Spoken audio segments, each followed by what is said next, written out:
now let me recognize via WebEx Senator Cotton, please. Thank you, Mr. Chairman.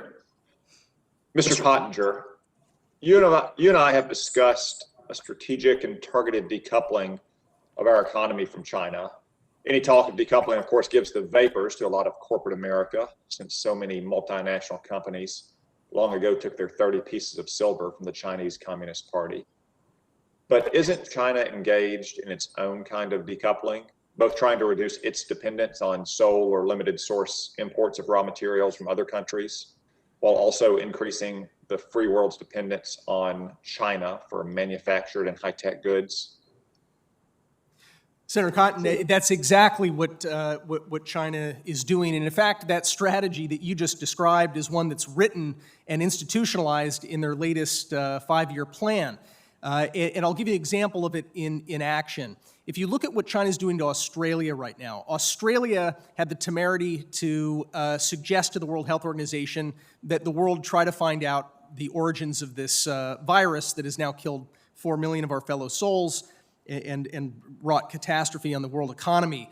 China, to punish Australia for suggesting that there should be an investigation, decided to use its leverage as a major market for Australian exports. About 30% of Australia's exports go to China. It decided to start cutting off Australia's exports, exports of coal, barley, beef, wine, and then China didn't just punish them, but laid out a series of political demands. In fact, there was a list of 14 political demands that China made, including that Australia needs to stop challenging Beijing's outrageous claims over the South China Sea, that needs to roll back its own laws that are designed to counter malign influence and espionage, and that it needs to muzzle the free press in Australia so it no longer criticizes the Communist Party. So this gives you a taste. Australia is a guinea pig for this new strategy that you just described, and it's being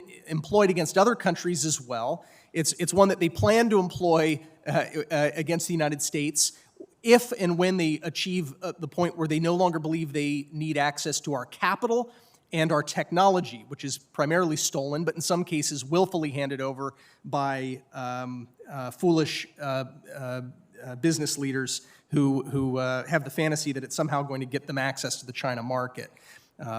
So that's my view on that, Senator. Thank you. So China is engaged in this kind of strategic decoupling from the American economy and really from the free world's economy.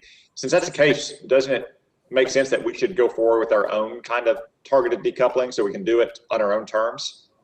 Yes. Yes. And certainly in many of the areas that you outlined in your own paper a couple of months ago, the Beat China paper, all of the areas that China has identified in its Made in China 2025 strategy, that all of the high-tech sectors that it wants to dominate in the 21st century are areas where we should be proactively and selectively decoupling from. Yeah. You mentioned Australia commenting on the origins of the Wuhan coronavirus. What are your thoughts on the origins of that coronavirus and whether it's worthwhile to investigate all possible origins to include the possibility that it leaked from the labs in Wuhan? Well, I think that the preponderance of circumstantial evidence, and it's important to note that it is still circumstantial evidence, weighs in favor of the hypothesis that this was an accidental leak from a laboratory and not a natural zoonotic event. China does not want us to actually find the answer to the question of what exactly happened. And I think that a bipartisan commission should be quickly established that has subpoena power. I think that we need to halt gain-of-function research and take the lead globally in really reinstituting an Obama administration ban on gain-of-function research, which was designed to help predict the current pandemic, but may have actually seeded it. And I think one other area would be to start building a surveillance network for, the technology is there, and with a little more effort, could be quite powerful at detecting pathogenic disease through a global surveillance network.